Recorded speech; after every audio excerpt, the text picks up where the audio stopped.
네. 네. 쌤 이제 다 하셨나 모르겠네요. 너무 오래 걸려가지고. 네. 일단 시작을 하도록 하겠습니다. 오늘은 이제 7과 책 챕터에서는 7과에 있는 하나님 나라의 공동체 교회에 대해서 함께 살펴보는 시간을 갖도록 하겠습니다. 페이지 첫 번째 내용 보시면 이제 우리 신자들은 그리스도 안에서 모든 복을 누립니다. 그리스도 안에서 누린다라고 하는 것을 우리가 이제 앞에 내용을 통해서 함께 살펴봤죠. 그래서 이제 그 그리스도 안에서 누린다라고 하는 의미가 어떤 것을 의미하는가, 그리고 그리스도 안에서의 누리는 복락이라고 하는 것이 실제 우리의 삶에서의 어떤 의미와 가치를 지니는가라고 하는 것을 이제 교회를 이제 통해서 우리가 함께 살펴보려고 합니다. 믿음으로 그리스도와 연합했기 때문이다. 우리가 그와 같이 그리스도 안에서 복을 누리는 것은. 근데 우리가 그제 여전도의 성경 공부 때 이제 하이델베르크 유리문답에 대해서 함께 나누면서 이제 21문답의 내용을 함께 나누었거든요. 21문답에서 이제 참된 믿음이 뭐냐라고 질문을 하고 거기에 대해서 뭐라고 이야기를 하고 있냐면 제가 그 내용을 한번 읽어드리도록 할게요. 21문답의 내용입니다. 참된 믿음이란 무엇입니까? 거기에 대해서 답하기를 참된 믿음은 하나님께서 그의 말씀에서 우리에게 계시하신 모든 것이 진리라고 여기는 확실한 지식이며 동시에 성령께서 복음으로써 내 마음속에 일으키신 굳은 신뢰입니다. 곧 순전히 은혜로 오직 그리스도의 공로 때문에 하나님께서 죄사함과 영원한 의로움과 구원을 다른 사람뿐 아니라 나에게도 주심을 믿는 것입니다. 라고 이렇게 고백을 하고 있어요. 그래서 이에 대해서 이제 핵심적으로 뭐라고 이야기를 하고 있냐면 확실한 지식과 굳은 신뢰다. 그러니까 참된 믿음은 그러니까 우리가 많은 경우에 이 두 가지의 요소에 대해서 한쪽만 좀 더 지나치게 가치를 부여하는 모습을 보일 때가 있어요.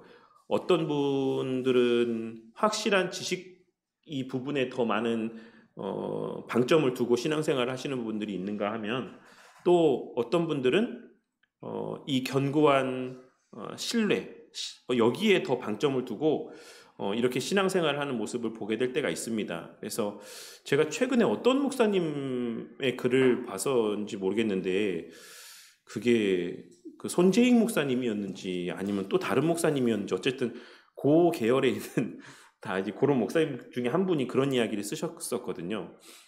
우리가 일반적으로 이제 맹신이라고 하는 부분에 있어서 우리가 신앙을 우상과 같이 여기면서 이렇게 신앙생활 하는 거에 대한 어떤 잘못된 점들은 쉽게 이렇게 분별을 해내는데, 그래서 우리가 일반적으로 이렇게 순복음이나 이렇게 되게 믿음을 강조하는 어떤 이런 교회에 출석하시는 분들을 보면서 저렇게 어떤 거에 대한 믿음인지도 잘 모르면서 그냥 믿기만 하면 다 되는 것처럼 저렇게 신앙생활 하고 있네 라고 우리가 그런 것에 대해서 좀 이렇게 경계하며 바라볼 수 있는 안목들이 있는 반면에 지식을 우상으로 여기는 거에 대해서는 되게 우리가 무딘 경향들이 있다라는 글을 어떤 목사님이 쓰신 내용을 제가 봤거든요. 그래서 저도 사실 그 말에 되게 동의를 많이 합니다. 그래서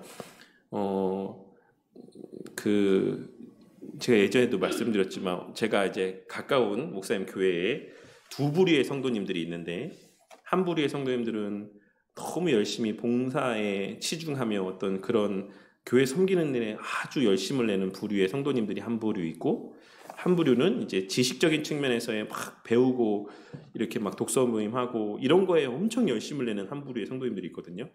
근데 이 목사님이 너무 힘들어 하시는 게 뭐냐면 이 두 부류의 성도가 서로에 대해서 정죄까지는 아니더라도 되게 약간 색안경을 끼고 본다는 거예요.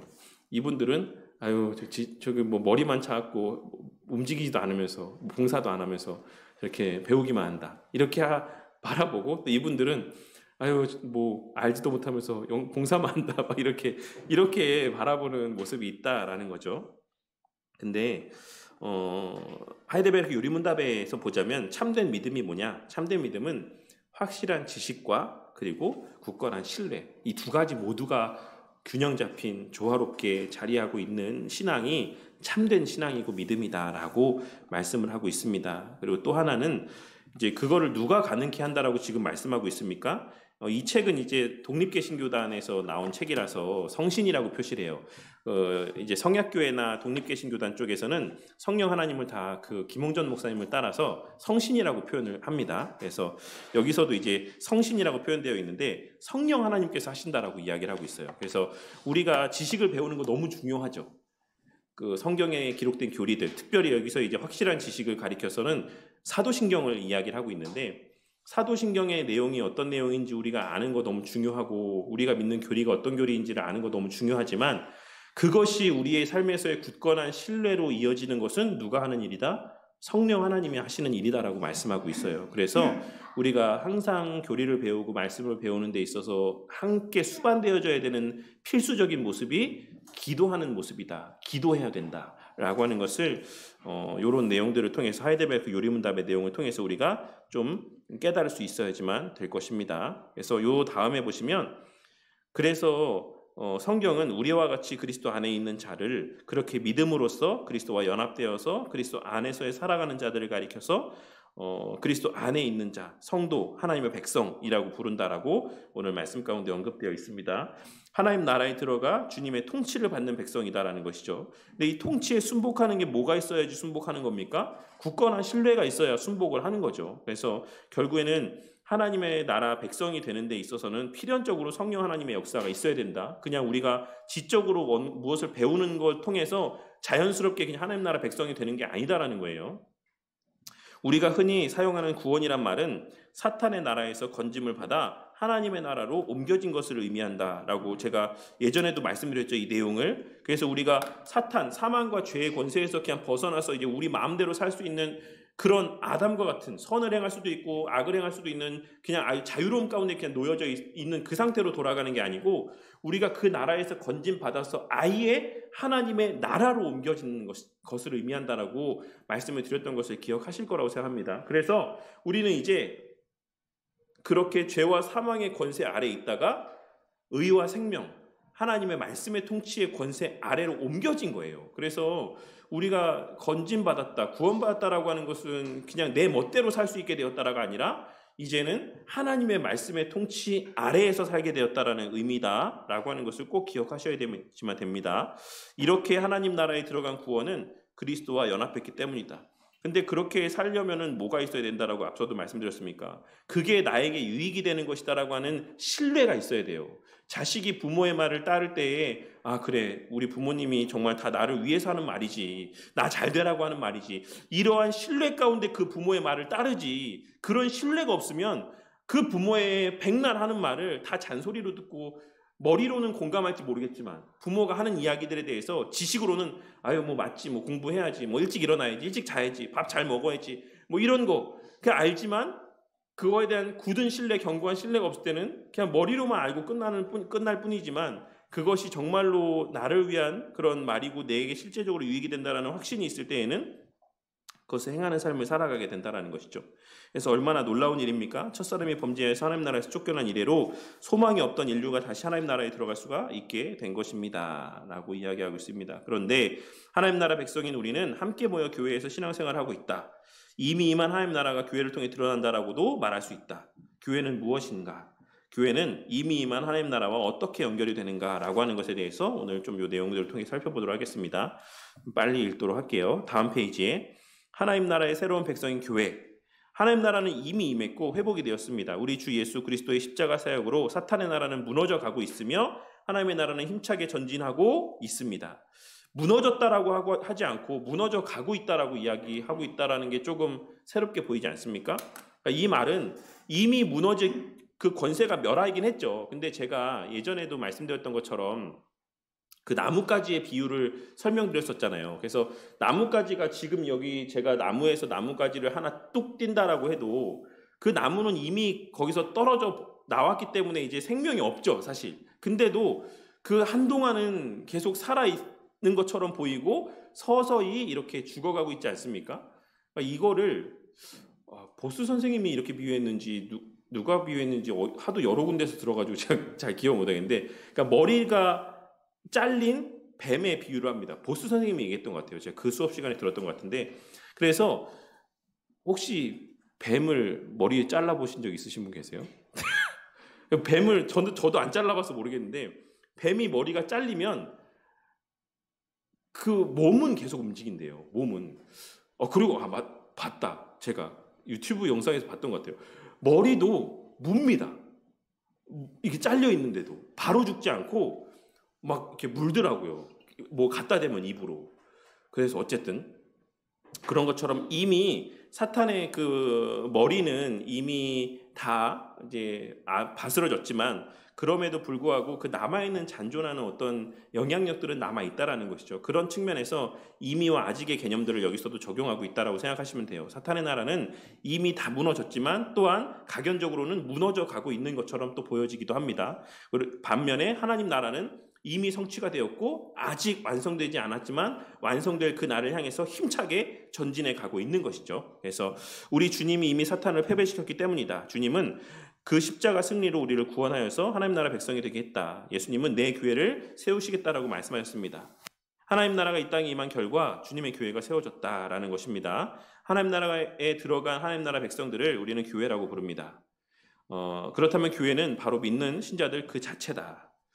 밑에 다른 식으로 표현하면 그리스도 안에서 주님의 통치를 받는 제자들이 바로 교회다. 이 말이 좀 우리에게 좀 잘 와닿았으면 좋겠어요. 그래서 제가 아까 남전도회 모임식에는 이런 이야기를 했고, 제가 기도 때도 잠깐 이런 이야기를 언급했던 것 같은데, 교회를 출석한다, 교회를 다닌다 라고 하는 말은 사실 어떤 의미에서는 맞지 않는 말입니다. 우리가 교회가 된 거예요.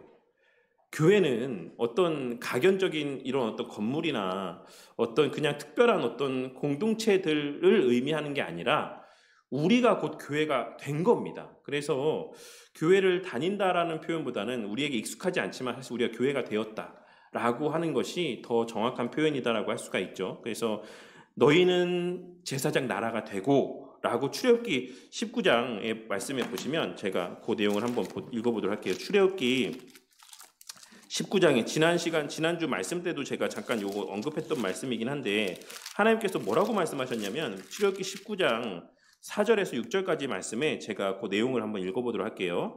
내가 애굽 사람에게 어떻게 행하였음과 내가 어떻게 독수리 날개로 너희를 업어 내게로 인도하였음을 너희가 보았느니라.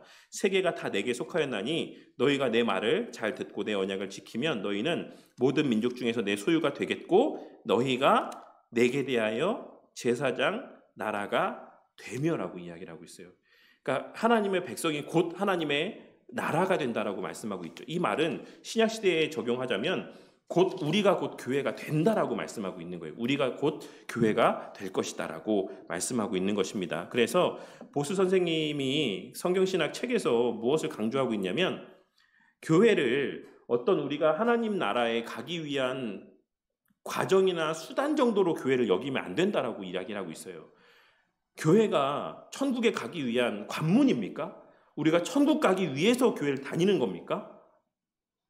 그렇게 너 교회 다녀야 돼. 너 교회 다녀야 천국 가. 너 교회 다녀야지 너 구원받아. 이렇게 얘기를 많이 하잖아요. 우리가 표현을 할 때 아무 이제 인지 없이. 근데 교회를 다녀서 천국 가는 겁니까? 아니죠. 우리가 교회가 되고 교회이기 때문에 천국에 가는 거예요. 하나님 곁으로 가는 겁니다. 이 차이, 이 선후 관계, 이 지금 오묘한 이 표현의 뉘앙스를 잘 구별했으면 좋겠어요. 그래서 우리가 교회 그 자체다라고 하는 것. 그래서 교회를 어떤 수단이나 어떤 그런 과정이나 통과, 어떤 해야 되만 어떤 이런 정도로 여겨서는 안 된다라고 보수 선생님이 그거를 엄청나게 강조를 합니다. 그 책에서. 그래서 요 내용, 이 말의 의미, 다른 식으로 표현하면 그리스도 안에서 주님의 통치를 받는 제자들이 바로 교회다 하는 의미를 우리가 좀 잘 이해할 수 있어야지만 되겠습니다. 우리 믿는 사람들이 교회라면 교회의 본질에 대해서 더 알아야 될 것입니다. 교회는 어떤 존재입니까? 교회는 그리스도 안에서 어떤 모습입니까? 뒤에 1페이지 보시면 에베소서 말씀에 근거로 해서 믿음으로 하나님 나라의 새로운 백성이 된 신자들을 교회라고 말합니다. 성경은 교회가 어떤 존재로 만들어졌다라고 말합니까? 14절 말씀에, 우리 14절 말씀만 한번 읽어볼까요? 시작. 그는 우리의 화평이신지라 둘로 하나를 만드사 원수된 것 곧 중간에 막힌 담을 자기 육체로 허시고 라고 말씀하고 있죠. 그래서 여기서 1차적으로 지금 바울사도가 말씀하고 있는 것은, 염두에 두고 하는 말은 이제 이방인과 이제 기독 신자 그리스도인들을 이야기하고 있는 겁니다. 1차적으로는. 그래서 이제 그와 같은 막힌 담, 이런 불화, 대립, 이런 관계를 완전하게 해소하시고 그곳에 속한 자들을 교회라고 이야기한다라고 말씀하고 있는 거예요. 그래서 성경은 교회가 어떤 존재로 만들어졌다라고 이야기하고 있습니까? 하나 되는 존재로 이렇게 만들어졌다, 화평의 존재로 만들어졌다라고 말씀하고 있는 겁니다. 이것은 죄로 말미암아 분열되고 서로 반목하는 죄인들이 어떻게 되었다라는 것입니까? 결국에는 화평하고 하나가 되게 되었다라는 것을 말씀하고 있는 거예요. 그래서 예전부터 제가 말씀드렸지만 결국에는 죄가 뭐였습니까? 왜 죄가 생겨났습니까? 어떤 원인 때문에 죄가 세상 가운데 들어오게 된 것입니까? 하나님을 향하였던 존재가 자기 자신을 향하여 선택하고 결정하고 판단하고 행동하게 된 결과로 죄가 세상에 들어오게 되었죠. 그러니까 죄의 사실 근본은 우리가 탐심이라고 이야기하지만 탐심의 더 보다 근본적인 원인은 뭡니까? 자기 자신을 향한 욕구고 욕망이에요. 이기적인 욕구고 욕망입니다. 그래서 이러한 태초에 범죄로 말미암아 이기적인 본성들이 결국에는 하나님 그리스도로 말미암아서 어떻게 되었다라고 말씀하고 있는 거죠. 다시금 이타적인 본성의 모습으로 회복되게 되었다. 그리스도와 같이. 그리스도께서 하나님을 향하고 또 우리를 향하셨던 것처럼 그리스도 안에서 하나님의 백성들도, 교회도 본질적으로 하나님을 향하고 자기 자신이 아닌 이웃을 향하는 삶의 방향성으로 전환되게 되었다. 그래서 화평 가운데 하나됨을 이루는 존재가 바로 교회다라고 말씀하고 있는 것이에요. 그에 대한 답이 사실 2번에 나와 있는 내용입니다. 2번의 첫 줄에 보시면 예수 그리스도를 믿는 사람들은 그리스도 안에서 하나인 교회가 된다라고 이야기하고 있어요. 계속해서 강조하고 있는 내용이 뭡니까? 하나. 우리 하나가 있는지 모르겠지만 하나에 대해서 되게 강조하고 있어요. 한 몸, 하나. 이렇게 되었다. 교회는 어떤 곳입니까? 아래 성경의 본문을 읽고 교회를 어떻게 설명하는지를 한번 우리가 함께 이 내용은 괄호를 박스를 한번 채워보도록 하겠습니다. 에베소서 2장 14절에서 16절과 19절 말씀을 함께 읽어보도록 할게요. 시작. 그는 우리의 화평이신지라 둘로 하나를 만드사 원수된 것 곧 막힌 담을 자기 육체로 허시고 법조문으로 된 계명의 율법을 폐하셨으니 이는 이 둘로 자기 안에서 한 새 사람을 지어 화평하게 하시고 또 십자가로 이 둘을 한 몸으로 하나님과 화목하게 하려 하심이라. 원수된 것을 십자가로 소멸하시고 그러므로 이제부터 너희는 외인도 아니요 나그네도 아니요 오직 성도들과 동일한 시민이요 하나님의 권속이라 라고 말씀하고 있습니다. 그래서 여기에 나온 여러 표현들 가운데 특히 이제 4가지를 이렇게 따로 빼서 설명을 하고 있는데, 첫 번째는 한 새 사람이라고 이야기하고 있고, 여기서는 새 사람이라는 표현에 더 방점이 있는 겁니다. 한 새 사람, 새로 된 사람이다 라고 하는 것에 좀 방점이 있고, 두 번째는 한 몸, 하나 되었다라는 것에 방점이 있고, 동일한 시민이다. 이 말은 어떤 의미입니까? 동일한 시민이라는 뉘앙스 가운데 어떤 의미가 담겨 있는 것 같습니까? 다 똑같은 권리를 지닌 사람들이다라는 걸 말씀하고 있는 거예요.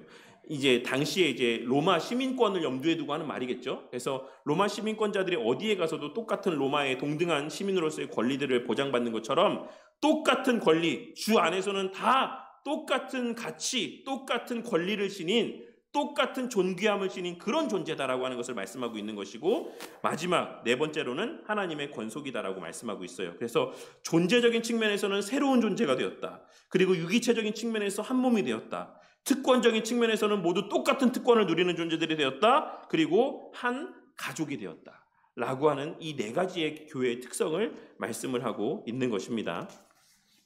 그 내용들을 통해서 다음 페이지에 3번의 말씀을 좀 보도록 할게요. 3번. 예수 그리스도와 교회의 관계를 나타내는 또 하나의 표현이 있습니다. 바로 교회의 머리는 그리스도시며 교회는 그리스도의 몸이라는 표현입니다. 즉 예수 그리스도는 교회를 다스리시는 주님이십니다. 또한 주 예수 그리스도는 교회를 충만하게 하시는 분이십니다. 그렇다면 교회의 신자들은 교회로 살기 위해서 주 대신 예수 그리스도께 어떻게 행해야지만 됩니까? 어떻게 해야지만 되죠? 순종해야죠. 복종해야죠.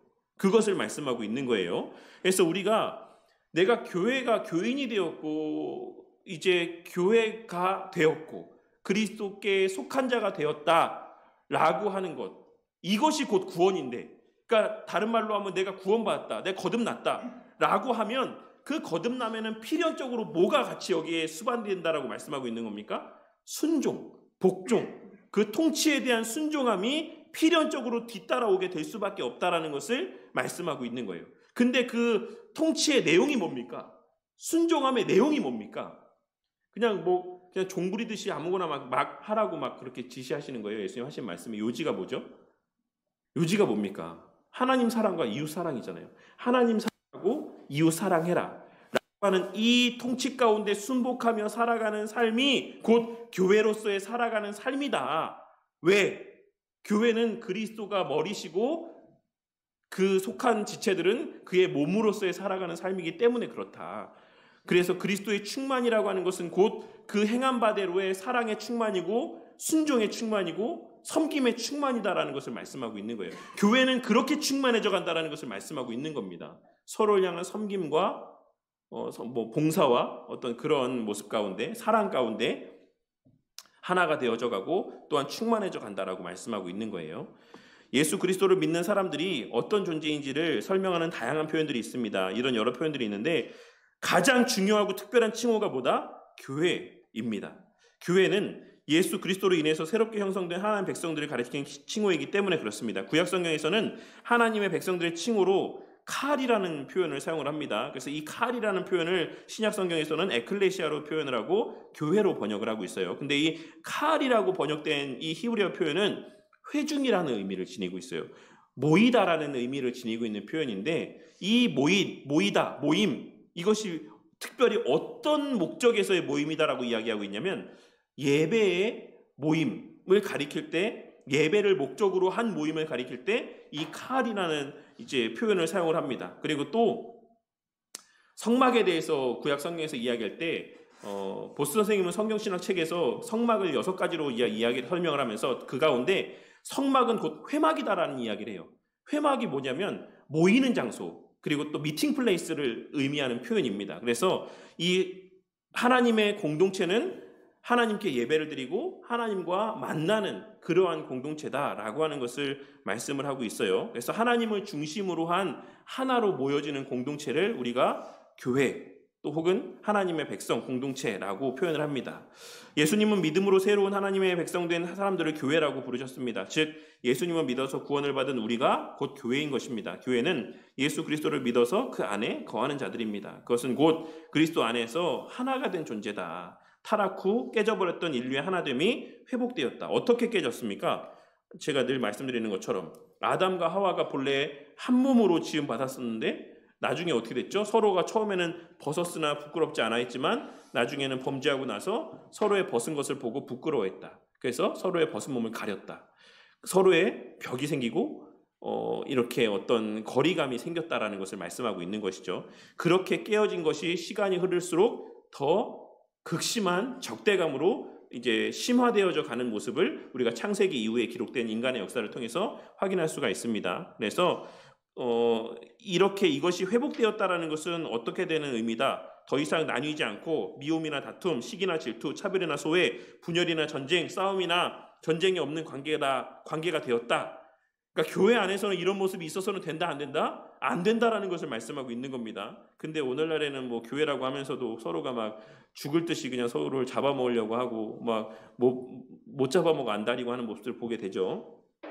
하나된 존재는 다소 추상적인 표현입니다. 그래서 성경은 교회를 다양한 비유로 이야기를 합니다. 그게 이제 앞에 말했던 것처럼 한 세 사람이고 그리고 한 몸이고 동일한 시민이고 하나님의 권속이다라고 말씀을 하고 있습니다. 그래서 우리는 서로를 지체라고 부르면서 한 가족인 것을 믿고 서로를 향해서 형제라고 자매라고 이렇게 표현을 합니다. 무엇보다도 우리가 가족이라고 하니 마음에 더 와닿습니다. 가족이기에 함께 있고 희생하면서도 서로를 도우며 가진 것을 함께 나눌 수 있는 것입니다.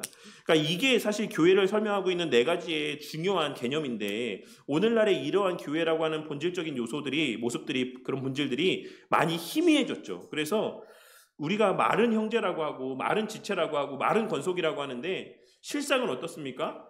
나만 중요하고 내 가족만 더 우선되는 모습을 보일 때가 있지 않습니까? 그래서 좀 남이 어떤 교회 안에서의 다른 지체가 어려움을 겪어도 겉으로는 너무 안 됐다 어떡하냐라고 이야기하지만 속으로는 우리 성도님들은 안 그러겠지만 또 어떤 사람들은 내가 아니라 다행이다 라고 이런 생각을 가지고 살아가는 모습을 보게 될 때도 있다라는 것입니다. 심지어는 또 누군가 잘 됐을 때 겉으로는 축하한다 잘 됐다라고 이야기하지만 속으로는 배 아파하고 시기하고 질투하는 모습을 나타내 보일 때가 있는 거죠. 그래서 하나님 앞에 바로 이제 겉에서는 축하해주고 뒤에 뒤돌아서는 하나님한테 따지는 거죠. 하나님 왜 저 사람입니까? 제가 더 예배도 열심히 드렸고 봉사도 많이 했는데 왜 저 사람이 이렇게 잘 되는 겁니까? 라고 하나님 앞에 따지듯 기도하는 우리의 모습을 보게 될 때도 있는 거예요. 그러니까 이게 뭡니까? 교회의 본질적인 모습이 어떤지를 모르는 거잖아요. 인지하지 못하고 있는 거잖아요.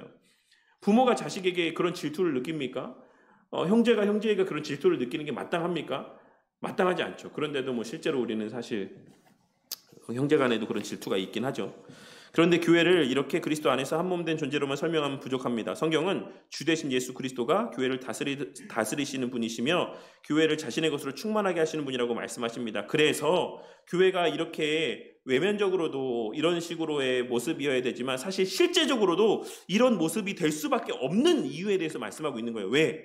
교회가 곧 그리스도를 머리로 둔 그의 몸이기 때문이다라고 말씀하고 있는 겁니다. 교회는 마땅히 이런 모습이어야 되지만 동시에 이러한 모습일 수밖에 없다라고도 말씀하고 있는 거예요.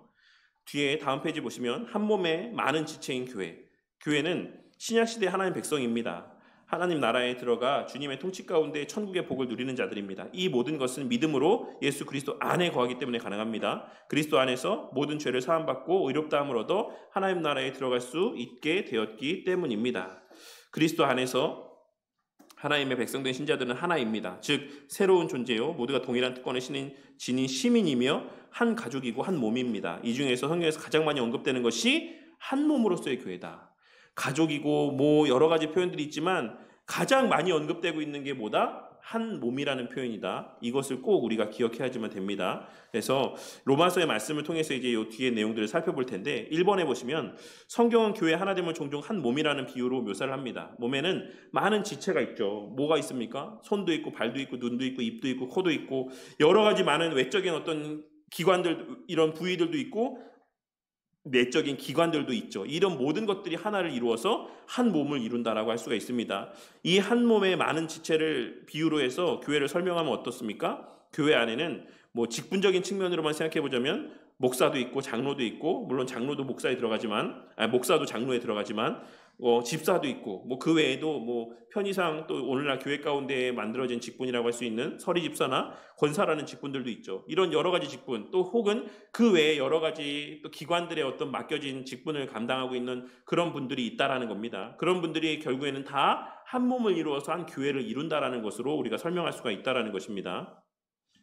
몸에는 많은 지체가 있고 각 지체에는 각각의 기능들이 있습니다. 각 지체가 제 기능을 다 할 때 그 몸은 온전하다라고 할 수가 있습니다. 그래서 만약에 그렇지 않다라고 했을 때 우리가 그것을 이제 좀 정상이 아닌 몸이라고 표현을 하죠. 손이 없거나 혹은 손이 있어도 기능을 못하거나 눈이 없거나 혹은 눈이 있어도 눈이 기능을 못하거나 이러할 때 우리가 그것을 정상적인 어떤 기능을 하는 몸이라고 이야기를 하지 않습니다. 주님은 교회라는 한 몸의 각 지체인 우리 각자에게 은혜대로 은사를 주셨다.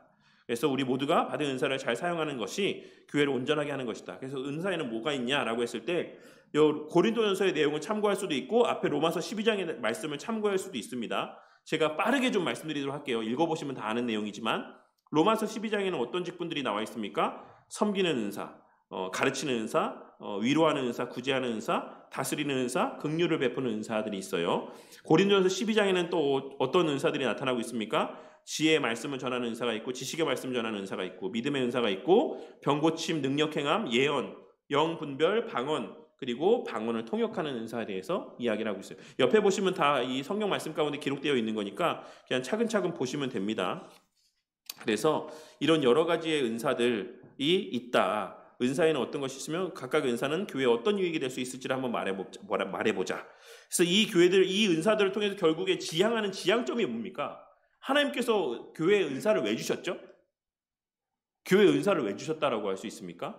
지금 앞에 이 흐름상 어떨 것 같아요? 뭘 위해서일 것 같습니까? 성경의 교회를 여러 가지로 표현하는데 가장 많이 표현하고 있는 교회를 표현하는 말이 뭐였다라고 말씀드렸죠? 한 몸. 그러니까 이 은사들은 결국 뭐가 되기 위한 은사입니까? 한 몸이 되게 하기 위한 은사예요. 한 몸, 하나 되게 하기 위한. 근데 오늘날에 이제 요 구체적인 여기에 언급되는 고린도전서에 언급되는 이런 언급되는 은사들이 있냐 없냐 이런 걸 좀 떠나서 만약에 있다라고 쳐도 오늘날 이런 병고침 예언, 이런 방언, 이런 은사들이 만약에 있다라고 했을 때 그것이 교회가 하나 됨에 있어서 어떤 유익이 됩니까? 성도님들 생각했을 때. 만약에 제가 막 그런 은사가 갑자기 생겼어요. 자고 일어났는데 하나님이 꿈속에 너가 이제부터 기도하면 내가 병을 다 낫게 해줄게. 막 이런 제가 은사를 받았어요. 그래서 제가 막 교회 안에서 그런 은사들을 행한다라고 했을 때 그게 교회 하나됨에 어떤 유익이 있을 거라고 생각하십니까? 저는 개인적으로 그렇게 큰 유익이 있지 않을 거라고 생각해요. 저 개인적으로는 유익이 있겠죠. 저 개인적으로는. 근데 교회가 한 몸을 이루는 데 있어서는 그렇게 어떤 큰 유익이 있을 거라고 생각하지 않습니다. 그래서 그 내용은 뒤에 좀 더 다시 또 다루도록 할게요. 민감한 문제니까 은사에 대한 문제들은 3번에 보시면 모든 신자는 다른 지체들을 위해서 열심히 은사를 사용해야지만 됩니다. 각자가 은사를 사용하지 않으면 그 은혜를 나눌 수 없으며 교회는 온전하게 하나가 되지 못하기 때문입니다. 은사를 사용하면서 서로 섬기는 것을 무엇이라고 부른다고 이야기했습니까? 9절의 말씀에 9절에 뭐라고 이야기하고 있죠? 로마서 12장 9절의 말씀입니다. 함께 읽어볼까요? 로마서 12장 9절 앞장에 시작. 사랑에는 거짓이 없나니 악을 미워하고 선에 속하라. 이걸 뭐라고 이야기하고 있는 겁니까? 이 은사에 대해서 이야기하고 곧 이것이 뭐다? 사랑이다 라고 말씀하고 있는 거예요. 그래서 이 은사들을 사용하는 그 모든 기저에는 어떤 마음이 자리하고 있어야 된다? 사랑의 마음이 자리하고 있어야 된다. 진실돼야 되고 선해야 되고 최선을 다해야 되고 가족에게 행하는 것처럼 행해야지만 되고 희생적으로 이것을 사용할 수 있어야지만 된다는 거예요. 그래서 부모가 자식에 대해서 자녀를 양육함에 있어서 부모에게 부여된 은사가 있잖아요. 아직 자녀들에게는 허락되지 않은 뭡니까? 돈을 벌 수 있거나 엄마는 뭐 밥을 할 수 있고 청소를 할 수 있고 빨래를 할 수 있고 이것도 다 은사죠. 근데 이런 은사들을 사용하면서 어떻게 합니까? 조금 찔림이 되기도 하는데 너 엄마가 밥 해줬으니까 이거 뭐 얼마고 뭐 이거 뭐 어떻게 해야 되고 막 이렇게 대가를 바라고 막 이렇게 해주지 않잖아요. 너 엄마 아빠가 돈 벌어서 너도 먹여줬고 재워줬고 키워줬고 했으니까 너 뭐 이렇게 해야 돼 라고 막 그런 거 어떤 조건들을 달고 하지 않지 않습니까? 이거는 마땅한 자식의 거고 또 마땅한 부모로서의 자식을 향한 도리인 거죠. 그 기저에는 다 뭐가 깔려 있어야 된다? 사랑이 전제되어져 있어야 된다는 걸 말씀하고 있는 거예요. 자식이 부모에게 효도함에 있어서도 그런 마음들이 있어야 된다는 것이고 내가 부모가 나한테 이런 것들을 해줬으니까 그에 대한 대가로 내가 이만큼 지불하면 되겠지라는 어떤 의미나 어떤 그런 마음이 아니라 정말로 그렇게 희생적으로 자식을 키운 그 부모의 사랑에 대한 그 사랑의 마음으로 향한 또 자식이 부모가 일하지 못하고 힘이 없고 연로했을 때 그 자식이 일할 수 있는 그런 어떤 은사들을 통해서 부모를 공경하고 섬기는 게 마땅한 것처럼 부모도 그런 마음으로 행해야 된다. 그리고 교회 안에서의 모든 은사가 다 그와 같아야 된다라는 것을 말씀하고 있는 거예요. 이게 요는 그러니까 내가 대접받거나 내가 높임받거나 이러기 위한 은사들이 아니다라는 거예요. 부모가 일하고 부모가 돈 벌어오고 이런 것들이 자식 앞에서 내가 떵떵대기 위해서가 아니라 어떤 사랑을 행하는 수단인 것처럼 이런 교회 안에서의 모든 것들도 다 그렇게 행해야 된다는 것을 말씀하고 있는 겁니다. 교회는 많은 지체들을 가진 한 몸입니다. 그래서 이 많은 한 몸의 많은 지체로 존재하게 되었다는 것은 여러 가지 의미에서 신비입니다. 첫째로 우리는 서로 연결된 새로운 존재가 되었다. 서로 연결된 새로운 존재가 되었다. 각각 개별적인 새로운 존재가 되었다는 게 아닙니다. 서로가 연결된 하나의 새로운 존재가 되었다. 둘째로 우리는 각기 다른 기능과 역할로 교회를 온전하게 하는 가치 있는 존재가 되었다. 이 말은 전제가 뭡니까? 그렇지 않은 존재는 없다라는 거예요. 교회 안에서 은사를 가지지 않은 사람은 없다라는 겁니다. 이것도 뒤에 은사에 대해서 이야기하면서 잠깐 다시 또 이야기할게요. 셋째로 우리는 서로에게 꼭 필요한 존재가 되었다. 없어도 되는 존재는 없습니다. 교회 안에. 모두가 다 그런 존재들로 하나님께서 만드셨다. 하나 되게 하셨다라고 할 수 있습니다. 그래서 이것이 교회의 삶의 원리다. 온전한 삶에 꼭 필요한 것들은 다른 지체들의 도움으로 채우는 것. 그래서 목사 혼자 모든 것을 다 하거나 혹은 장로 한 사람이 교회를 세우는 게 아니라 그런 교회는 건강한 교회가 아니라 모든 성도가 각자의 재능을 발휘하고 은사를 발휘하면서 각자의 역할에서 교회를 섬기며 교회가 하나 되어져 가는 교회가 하나님께서 원하시는 교회고 건강한 교회의 모습이다라고 하는 것을 말씀하고 있는 거예요. 근데 오늘날에는 어떻게 생각합니까? 어떤 카리스마 있는 한 사람의 목사의 지도력에 따라서 교회가 세워져 가고, 그래서 결국에는 나중에는 막 그 목사 한 사람이 교회를 좌지우지하고 교회를 마치 자기의 소유인 것처럼 마음대로 그 교회를 이렇게 뭐 좌지우지하고, 혹은 어떤 유력한 장로가 한 사람이 막 낸 헌금으로 교회가 막 이렇게 세워져서 그 장로가 그 교회 왕과 같은 권리를 발휘하고 권위를 발휘하고, 이런 교회들을 본단 말이죠. 근데 많은 사람들이 또 어떤 생각을 품는지 아십니까? 아, 우리 교회도 저런 장로가 하나 왔으면 좋겠다. 그래서 수십억 수백억 한번 헌금 딱 해갖고 교회 건물 하나 딱 세우고 막 사람 모여들고 이렇게 됐으면 좋겠다. 이런 마음을 갖죠. 혹은 막 엄청난 카리스마 있고 능력 있는 목사가 딱 와가지고 막 그렇게 교회를 세우는 그런 교회 됐으면 좋겠다. 이런 교회가 되게 멋진 교회, 능력 있는 교회처럼 보지만 하나님은 그렇게 보시지 않는다라는 거예요. 하나님은 목사는 목사의 자리에서 설교와 어떤 가르치는 직분들을 다 하고, 또 그 각기의 자리에서 모든 성도가 소외됨 없이 모두 그 은사들을 발휘하며 그렇게 한 몸으로서의 교회를 세워가는 그런 교회가 하나님께서 본래 세우고자 하셨던 교회의 모습이다라고 하는 것을 우리가 꼭 기억을 해야지만 되겠습니다.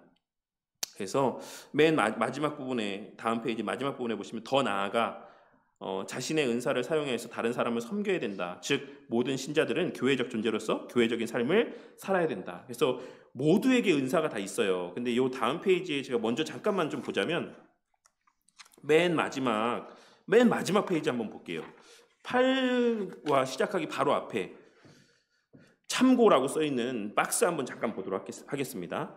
은사는 찾으셨습니까? 은사는 본질상 특별한 은혜요 능력이지만 이라고 써있는 거 찾으셨어요? 마지막 거기 보시면 그 자체는 아주 평범한 것들이 대부분이다. 섬김이나 위로의 은사를 보면 그런 사실을 잘 알 수 있다. 그래서 맨 마지막에 보시면 은사는 교회적 차원에서 정의해야지만 된다. 그래서 제가 이제 다시 돌아와서 우리 봤던 페이지로 돌아와서, 은사가 사실 병고침의 은사도 있고 예언의 은사도 있고 여러 가지 은사들이 있죠. 저는 이 고린도 전서에 기록된 고린도 교회 가운데 이런 은사들이 없었을 거라고 생각하지 않습니다. 그 당시에는 병고침의 은사들도 있었을 거라고 생각해요. 근데 사실 오늘날에도 이런 은사가 있는가라는 것에 대해서는 사실 저는 좀 회의적입니다. 왜? 오늘날에는 일반 은총의 영역 안에서 엄청난 의료기술의 발전이 있기 때문에 사실 얼마든지 우리가 병원에 가서도 병을 고칠 수 있습니다. 이 당시에는 어떤 그러한 저는 제한적인 여건과 환경 안에서의 주어지는 좀 더 보편화된 특별한 은혜였다라고 저는 생각을 해요. 의료기술이 발달하지 않은 차원에서. 그렇다고 해서 지금은 이런 기적과도 같은 병고침의 은사가 없다, 은혜가 없다, 이걸 말씀드리는 건 아니에요. 필요하시면 하나님께서 하실 수 있죠. 근데 이게 어떤 오늘날에도 여전히 동일한 정도의 빈도로서 나타날 수 있는 특별한 은사라고는 생각하지 않는다라는 것이죠.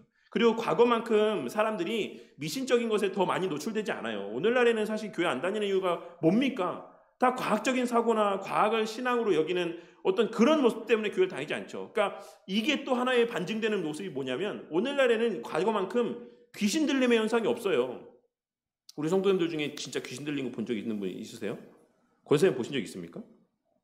귀신 들린 사람 본 적 있어요? 신권사님 혹시 귀신 들린 사람 보신 적 있으신가요? 있으세요? 있으셔도 뭐 상관없죠. 네. 있습니까? 옛날에. 최근은 아니시죠? 네, 옛날에. 과거에는 있을 수 있어요. 과거. 그러니까 이게 어떤 의미냐면, 사단은 사실 뭐 귀신 들림도 사용을 하고 과학적인 사고들도 사용하고 다양한 세상적인 세속적인 문화들도, 우리 친구들에게는 어떤 아이돌 문화들을 통해서 여러 가지 뭐 세속적인 어떤 물질 만능주의적인 사고를 통해서도 얼마든지 사람들을 미혹할 수 있죠. 목적은 미혹함에 있는 거지 그 수단에 있는 게 아닙니다. 그래서 저는 이 귀신 들리는 걸 쫓아내는 은사들 같은 경우도, 축기의 은사 같은 경우도 사실 그 시대의 특별한 은사였다라고 생각해요. 그 자체가 저는 본질적이다라고 생각하지는 않습니다. 근데 어쨌든 간에 결과적으로는 이 모든 은사는 다 무엇을 위함이다? 성도가 무엇을 하기 위함? 교회에 집중하고 교회 생활을 살아가며 하나님께 예배드리고 한 몸으로서의 교회를 이루게 하기 위한 수단으로서의 주어지는 은혜들이었다라고 하는 정도로 우리가 이해를 하면 될 것 같습니다. 그래서 요는 주어진 은사는 곧 값없이 기쁨으로 섬김 가운데 다른 이들을 위해서 온전히 선용할 줄 아는 자들이 되어야 한다는 게 핵심이에요. 요지입니다.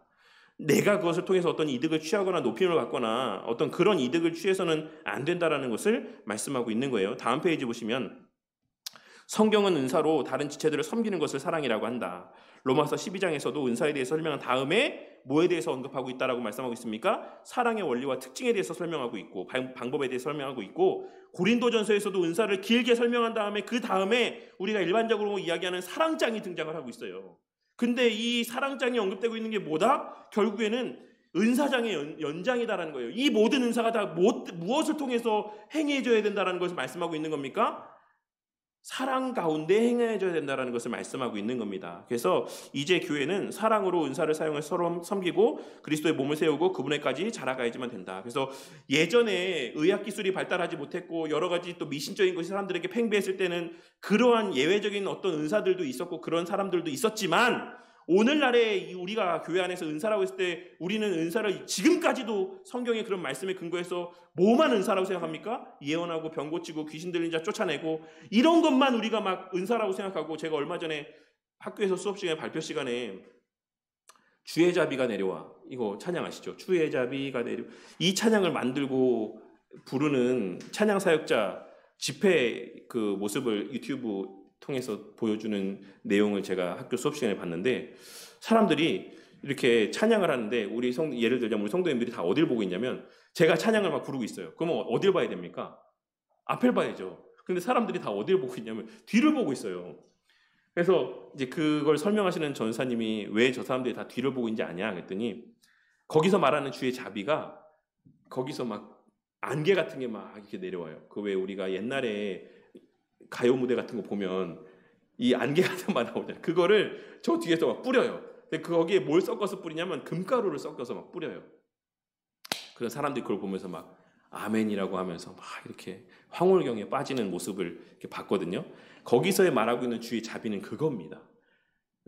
그래서 우리가 물론 근데 너무나도 많은 찬양이 그런 찬양 사역자들이 작곡하고 그런 의도로 작사를 해서 부르는 찬송들이더라고요. 제가 좀 많이 좀 놀래긴 했는데 어쨌든 지금도 이제 은사라고 했을 때 그런 개념들을 갖고 있는 사람들이 있어요. 막 금가루가 나오고 막 이빨이 금리빨로 변하고 이런 것을 기적 은사다 막 이렇게 이야기하는데 뒤에서도 아까 살펴봤던 것처럼 사실 우리에게 오늘날에도 여전히 유효하고 보편적인 은사는 그런 어떤 거창한 것들을 성경의 은사라고 말하고 있는 게 아니라 남을 누군가를 위로해 줄 수 있는 것, 남을 누군가의 어떤 아픔에 공감해 줄 수 있는 것, 그리고 내가 가진 것들로 섬길 수 있는 그 모든 것들이 다 성경은 사실 은사라고 이야기를 합니다. 그래서 좀 우리가 은사에 대해서 뭐가 이게 있다 없다 이런 걸 떠나서 가장 보편적인 은사가 무엇이고 또한 은사의 궁극적인 목적이 무엇일까? 그리고 그 시대에는 만연했지만 오늘날에는 희귀해진 은사는 어떤 이유에서일까? 이런 것들에 대해서 종합적으로 좀 생각해 볼 필요가 있지. 그냥 성경에 명시되어져 있다라고 해서 그것이 여전히 오늘날에도 똑같이 유효하다라고만 생각하는 것은 조금 저는 바람직한 성경 해석의 모습은 아니고 신앙의 모습은 아니다라고 생각을 해요. 어쨌든 그런 내용들을 좀 생각하시고 하나님 나라를 드러내는 교회다. 교회는 참으로 특별한 존재다. 이 땅에서 비롯된 것이 아니기 때문에 초월적인 공동체다라고 이야기하고 있습니다. 그래서 교회가 존재하는 것 자체가 하나님이 이 땅에 구원을 베푸셨다라는 증거가 된다라고 말씀하고 있어요. 다음 페이지 보시면 하나님의 백성인 우리가 바로 교회다. 그렇기에 교회의 존재 자체가 하나님의 구원의 은혜를 나타낸다. 사실 이 말씀도 게알더스 보스 선생님이 이야기하고 있는 것과 똑같은 내용이에요. 하나님의 백성인 우리가 바로 교회다. 그러니까 사실 이것은 어떤 특별한 몇몇 분들이 이야기하고 있는 게 아니라 초대교회 때부터 계속해서 하나님께서 말씀하신 것이고 초대교회 때부터 믿음의 선배들이 계속해서 교회에서 가르쳐 왔던 거예요. 근데 오늘날에는 교회가 마치 수단인 것처럼 이렇게 오해되고 오용되고 있는 것을 보게 될 때가 있습니다. 뒤에 이제 1번 사도행전 2장에 기록된 말씀을 통해서 이제 그런 실체를 이제 볼 수 있다라는 거죠. 많은 사람들이 예수 그리스도를 믿음으로 세례를 받아서 최초의 교회가 탄생했습니다. 최초의 교회는 교회가 무엇에 힘써야 되는지를 잘 보여줬습니다. 무엇에 힘써야 된다라고 말씀하고 있죠. 42절에 기록된 말씀을 보시면 우리 42절 말씀만 한번 같이 읽어볼까요? 시작. 그들이 사도의 가르침을 받아 서로 교제하고 떡을 떼며 오로지 기도하기를 힘쓰니라 라고 말씀하고 있어요. 첫 번째로 언급된 게 뭡니까? 사도의 가르침이라고 이야기하고 있죠. 그래서 교회는 사도적인 신앙 고백 위에 세워지는 것이 교회입니다. 그래서 우리가 하이델베르크 요리문답 21문답에서 확실한 지식에 대해서 이야기하면서 그 확실한 지식이 뭐라고 이야기하고 있냐면, 제가 22문답의 내용을 잠깐 읽어드리도록 할게요. 하이델베르크 요리문답 22문답입니다. 제가 읽도록 하겠습니다. 그러면 그리스도인은 무엇을 믿어야 됩니까? 라고 이야기했을 때 그 확실한 지식이 뭐냐라는 걸 말씀하고 있는 거죠. 복음에 약속된 모든 것을 믿어야 됩니다. 이 복음은 보편적이고 의심할 여지 없는 우리의 기독교 신앙의 조항들인 사도신경이 요약하여서 가르쳐 줍니다. 라고 이야기를 하고 있어요. 그러니까 확실한 지식이 뭐다? 우리가 믿어야 될 확실한 지식이 뭐다? 사도적인 가르침이다. 라고 말씀하고 있는 거예요. 그래서 그 모든 말씀이 다 어디에 근거하고 있는 겁니까? 사도행전의 말씀에 근거하고 있는 거예요. 사도적인 가르침, 곧 사도신경. 그 사도신경의 가르침에 담겨져 있는 거기서 파생된 내용들이 우리가 믿고 신뢰하는 그 신앙 고백의 내용들입니다. 그리고 두 번째는 뭡니까? 교제하고 성찬. 여기서 떡을 뗀다는 얘기는 성찬을 나누었다는 얘기예요. 그래서 성례를 이야기하고 기도입니다. 교제하고 성찬을 나누고 기도하고. 그래서 이 사도적인 신앙 고백을 나눈다라는 것은 곧 뭐를 이야기합니까? 말씀을 나누고 말씀을 배우고 말씀을 가르친다라는 의미들을 담고 있어요. 그러니까 여기서는 이제 말씀과 성례와 기도를 언급하고 있는 것이고 더해서 교제를 이야기하고 있는 겁니다. 교회는 무엇을 하는 곳이다? 사도적인 가르침을 전하고 배우는 곳이고, 또한 한 몸으로서의 교제를 나누는 곳이고 성례를 시행하는 곳이며 함께 기도하는 라고 말씀하고 있어요. 그래서 최근에 어떤 목사님께서 또 그런 말씀했어요. 기도하지 않는 교회는 죽은 교회다.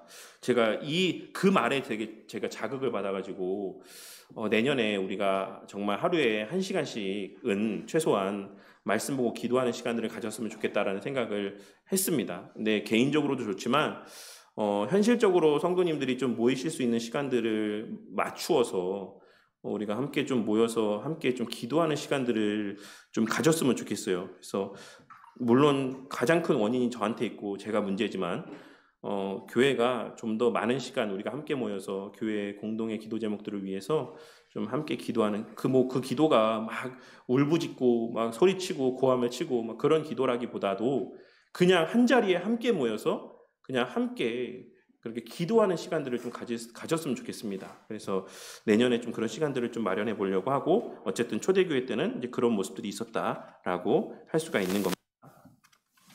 그래서 어쨌든 말씀과 성례와 건징을 이제 하이델베르크 요리문답에서는 이야기하고 있는데, 웨스트민트 신앙고백서에서는 거기에 기도까지도 은혜의 방편으로 포함하고 있는 것을 우리가 확인할 수 있죠. 다음 페이지. 초대교회의 특징은 자주 모이는 것이었습니다. 그 모습은 어떠했는지 아래 구절을 토대로 말해 보십시오. 44절 앞부분에 있으면 뭐라고 이야기하고 있냐면 다 함께 있었다라고 이야기하고 있어요. 소외됨 없이 모든 사람이 함께 있었다라고 이야기하고 있고, 46절 앞부분에 보시면 날마다 모이기에 힘썼다라고 말씀하고 있어요. 그리고 46절 하반부에 보시면 함께 먹고 마시고 통용했다라고 말씀하고 있습니다. 그러니까 뭡니까? 모든 사람이 그렇게 자주 모였다라는 거예요. 날마다 모이고 그리고 모여서 함께 먹고 마시고 함께 생활했다라고 하는 것을 말씀하고 있는 겁니다. 초대교회의 가장 큰 특징은 경제적인 면이었다. 이들은 경제적인 면에서도 한 몸 한 가족으로 살아가는 모습을 보여주었는데, 그것이 무엇입니까? 결국 교회에는 두 가지가 없었는데 뭐가 없었습니까? 뭐가 없었죠? 앞에 보시면 4장 32절에 35절에 말씀 보시면 32절에 뭐가 없다? 어떤 사람이 없다. 자기 재물을 조금이라도 자기 것이라고 하는 사람이 없었다라고 이야기하고 있고, 또 33절에 보시면 그래서 밑에 뭐가 없었다? 가난한 사람이 없었다. 초대교회 때 없었던 두 종류의 사람들은 누구다? 자기의 것을 자기의 것이라고 하는 사람이 없었고 가난한 사람이 없었다. 이게 교회의 모습입니다. 이게 교회가 추구해야 될 모습입니다. 아시겠습니까? 자기의 것을, 근데 여기서는 이제 물질이라고 이야기하고 있죠. 물론 경제적인 측면이 크죠. 근데 플러스 앞에 부분을 우리가 고려해서 생각해보면 뭐까지입니까? 자기 은사도 자기의 것이라고 생각하는 사람이 없었다라는 것도 확대해서 해석할 수 있는 의미예요. 더 나아가서는 뭡니까? 자기의 삶을 자기의 것이다라고 여기는 사람이 없었다라는 의미입니다. 내 삶은 내 삶이지. 내 건 내 거지. 내 결과는 내 결과지. 내 열매는 내 열매지. 내 은사는 내 은사지. 이런 생각을 갖고 있는 사람이 교회 안에 없었다라는 거예요. 그 결과가 어떻게 됐다? 그 안에 가난한 사람이 없었다. 이것도 물질적인 측면에서 1차적으로 이야기하고 있는 것이긴 하지만 더 나아가서 뭡니까? 교회로서 공동체 안에서의 신앙의 은퇴 가운데서 제외되는 사람이 없었다라는 거예요. 신앙의 유익을 받지 못하는 사람이 하나도 없었다라는 겁니다. 늘 함께 모여서 예배드리고 공동체로서의 유익들을 함께 누렸다라는 것을 말씀하고 있는 겁니다. 그래서 신명기 15장 11절이나 신명기 15장 4절의 말씀을 보면 어떤 말씀이 기록되어 있냐면 땅에는 사실 가난한 자가 끊이지 않죠. 우리가 교회가 이것도 되게 어떤 면에서 보면 되게 반도된 선생님적인 교수님적인 사고이긴 한데 교회가 세상의 모든 가난의 문제를 해결할 수 없습니다. 우리가 이 오류 안길동 지역의 모든 가난의 문제를 다 해결할 수 없어요. 근데 하나님은 그럼에도 불구하고 뭘 말씀하셨냐면 네가 속한 공동체 안에는 가난한 자가 없게 하라라고 말씀했습니다. 네 지경 안에는 가난한 자가 없게 하라고 말씀하셨어요. 그 말씀은 우리에 속한 최소한 이 교회 공동체 안에서만큼은 밥 굶는 사람이 없고 경제적인 면 때문에 아픔을 겪고 어려움을 겪는 사람은 없어야 된다는 것을 말씀하고 있는 거예요. 우리가 전 세계의 가난의 문제를 해결할 수는 없지만 교회 공동체 안에서는 그런 일들이 있어서는 안 된다는 것을 말씀하고 있는 거예요. 왜? 한 몸이니까. 한 가족이니까. 우리가 가정 안에서 그렇게 살지 않잖아요. 자식들한테 니는 돈 안 벌어왔으니까 니는 굶어. 이렇게 이야기하는 부모가 없지 않습니까? 형제들 간에 그런 모습을 나타내 보이는 게 바람직하지 못한 모습이다라는 것을 우리가 잘 알고 있지 않습니까?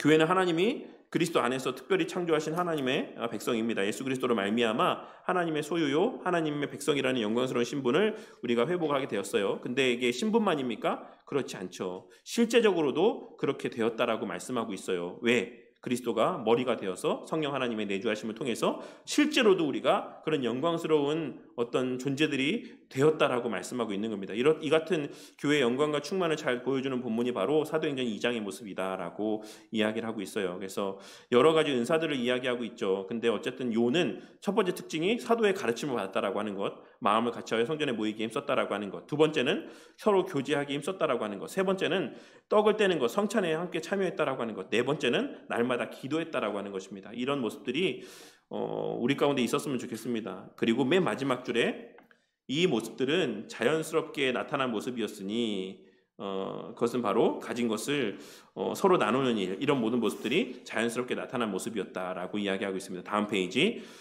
초대교회의 신자들은 자기가 소유한 물건을 서로 통용함으로써 공동으로 사용했다. 또한 자기 재산과 소유를 팔아서 각 사람의 필요에 따라서 나누어 주었다. 사도행전 4장에 보면 초대교회는 두 가지가 없었다라고 했습니다. 자기 재물을 조금이라도 자기 것으로 한 사람이 없었고 그 중에 가난한 사람이 없었다. 이것이 천국입니다. 그래서 맨 마지막 묵상과 적용 바로 윗줄에 교회는 하나님 나라의 현시다. 이런 면에서 그리고 이런 면에서의 거룩한 공동체다. 거룩의 근본적인 의미가 뭐라고 말씀드렸죠? 구별됨이라고 이야기했어요. 구별됨. 무엇으로 구별됩니까? 교회가. 이런 모습으로 구별되는 거예요. 이런 공동체가 세상에 없지 않습니까? 이런 공동체가 어디 있어요? 심지어는 가족마저도 이렇게 안 하는데, 심지어는 피를 나눈 형제들끼리도 이렇게 안 살잖아요. 요즘에는.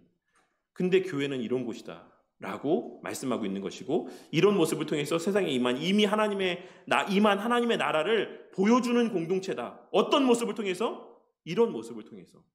무슨 세상을 바꾸고 무슨 대통령이 되고 국회의원이 되고 이런 게 아니라 교회 안에서만 보여질 수 있는 이러한 하나님 나라의 현시의 모습으로서 교회의 교회다움과 그리스도인의 그리스도인다움, 하나님 나라에 이미 임한 그 모습을 우리가 보여줄 수 있다라고 말씀하고 있는 겁니다. 근데 이 모습들은 보여줄 수도 있고 보여주지 않을 수도 있다? 아니다.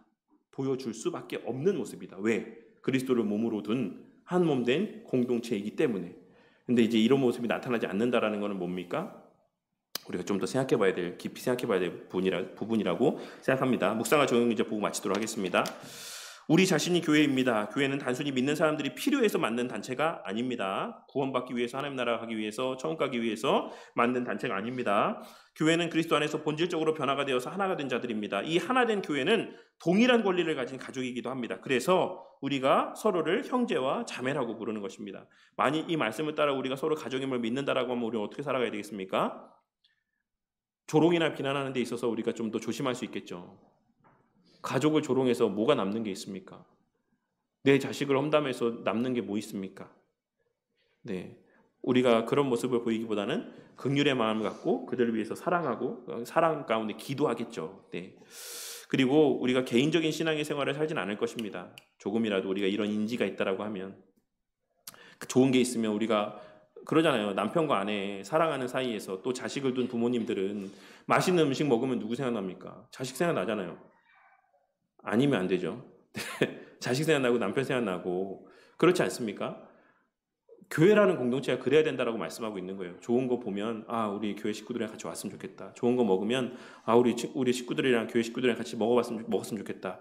이런 마음들 아주 사소한 부분이지만 그런 마음들이 나타나고 우리에게 뭔가 경제적인 조금의 여유가 생기면 교회 안에서 또한 함께 나누기 위해 애쓰고 또 교회에 어떤 함께 신앙생활하는 데 있어서 필요를 채우기 위해서 솔선수범해서 이렇게 나타내 보이는 모습을 나타내 보이는 게 교회의 모습이죠. 근데 오늘날에는 제가 정말 우리 조성주 오지영 청년은 어떨지 모르겠는데 제가 정말 되게 부정적으로 생각하는 요즘 신혼부부의 모습 가운데 하나가 뭐냐면 남편과 아내가 서로 따로 통장 관리를 하는 거예요. 자기가 번 돈을 자기가 관리하는 거.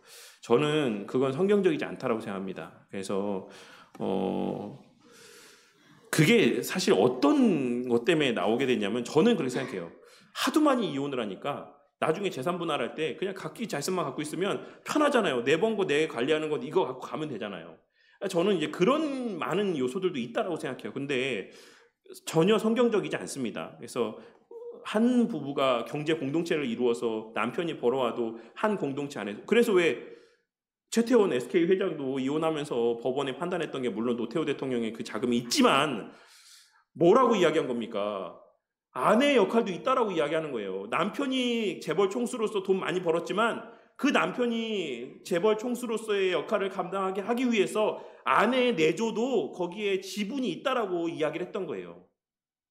하다못해 세상 법정도 그렇게 판정을 하는데 우리가 정말 부부가 그렇게 각자의 그거를 생각해서 안 되겠죠. 마찬가지로 교회도 내가 번 돈 내 거지 뭐 이렇게 생각하는 거는 사실 저는 합당치 않다라고 생각을 합니다. 그래서 우리가 경제적인 측면에서도 우리가 정말 교회의 일원이 되었다라고 생각한다면 내가 정말 한 몸을 이룬 교회의 구성원이다. 내가 그리스도 안에서 한 몸을 이루었다라고 정말로 그런 인지와 자각이 있다라고 하면 우리가 어떤 헌금 생활이나 어떤 경제적인 측면에서 막 닥달해서 마지못해 막 하는 게 아니라 정말 자발적으로 그런 모습들을 나타내 보이는 경제 공동체가 그 하나된 한 몸된 공동체가 될 수 있을 거라고 생각합니다.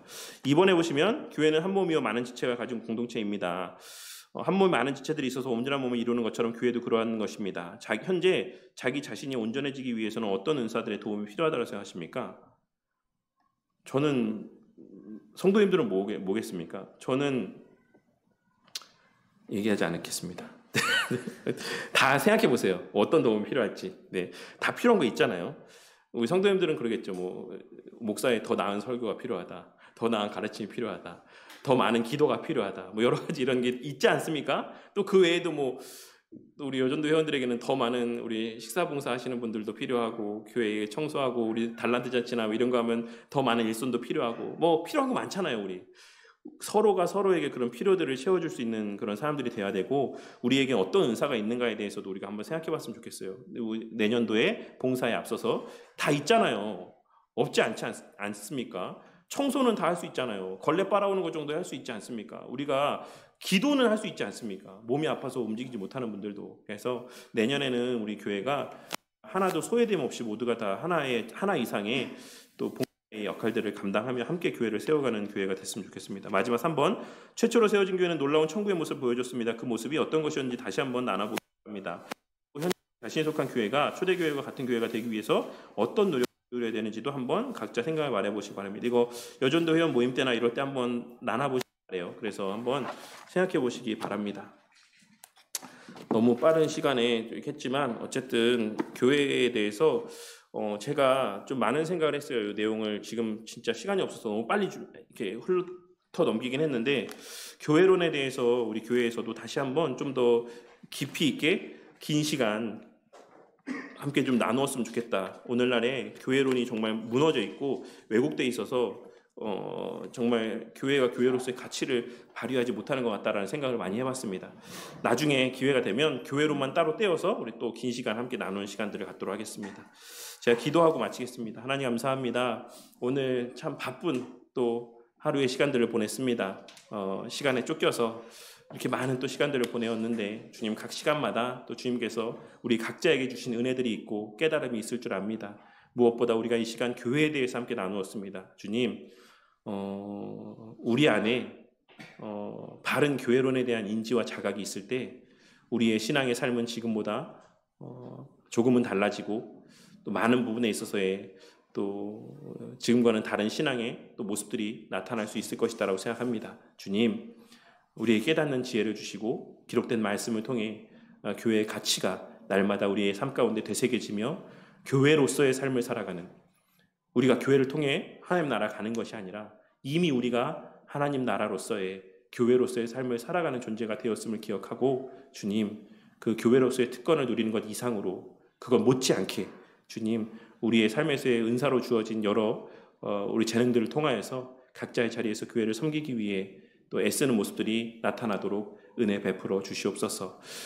그리하여서 훗날 교회가 지금보다 좀 더 든든하게 세워져 갔을 때 목사가 내가 가장 수고했다, 내가 교회 세웠다 라고 하는 얼토당토 않는 말들을 내뱉게 되는 것이 아닌 서로가 서로의 공을 더 높이며 정말 집사님 덕분에, 성도님들 덕분에 교회가 세워졌다. 또 성도들은 또 다른 서로들을 바라보며 우리 모두가 함께 정말 이렇게 하나님의 은혜로 교회를 세웠다, 세워왔다, 세워오게 되었다 라고 고백할 수 있는 그러한 건강하고 성경적인 교회의 모습을 또 이루어가는 우리 바른교회 공동체가 되도록 은혜 베풀어 주시옵소서. 주님, 우리 안에 특별히 특출나게 돈이 많거나 특출나게 어떤 세상에 어떤 유력한 자들이 교회 가운데 존재하지 않지만 오히려 그것이 은혜라고 생각합니다. 주님, 정말 고만고만한 사람들이 그 삶에 각자의 넉넉지 않은 상황 속에서도 그 최선을 다해서 자신의 가진 은사를 통해서 교회를 세우기 위해 섬기는 모습이 바로 하나님께 기쁨이 되는 교회의 모습인 것을 알고 주님, 우리가 과하게 넉넉하진 않아도 그래도 가진 것을 나눌 줄 알며 그 가진 것을 통해서 서로를 섬길 줄 알며 그렇게 콩 한 쪽도 나누어 먹는다라고 하는 그런 마음 가운데 사랑이 가득한 교회로 세워져 가도록 자비와 긍휼을 베풀어 주시옵소서.